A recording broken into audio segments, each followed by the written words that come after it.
Manager get away with bad behavior for so long, including shaking down a city contractor? Well, we are now learning more about a forensic audit that lays the blame right at the top. Here's Mara McDonald with more on this not so flattering audit.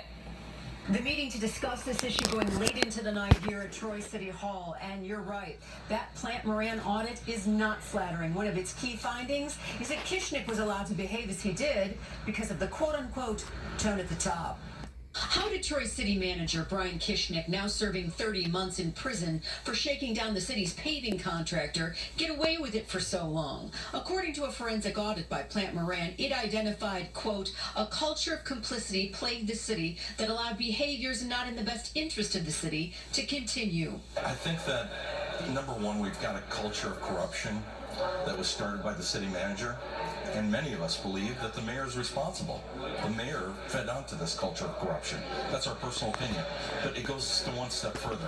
If the council today approves a payout of someone that supported corruption in this city, what are we doing? What type of message are we sending to the rest of the city employees? The audit is illuminating. Before Kishnick was busted in a corruption probe for his behavior, the city hired an outside law firm to come in and take a look at Kishnick's behavior. That report detailed his abuse of power and problematic behavior, and yet nothing changed.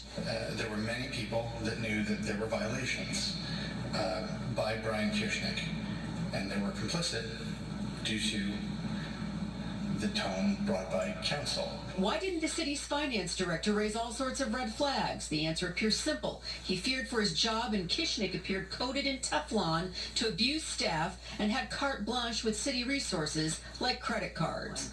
The city council here in Troy has already spent $70,000 to come up with that Plant Moran audit. Still, some city council members tonight believe that because of the findings in that Plant Moran audit, that it is time for an additional investigation into city council members as well as the mayor to figure out who, if anyone, knew exactly what Kishnick was up to and condoned it. We are in Troy. I'm Mara McDonald, Local 4.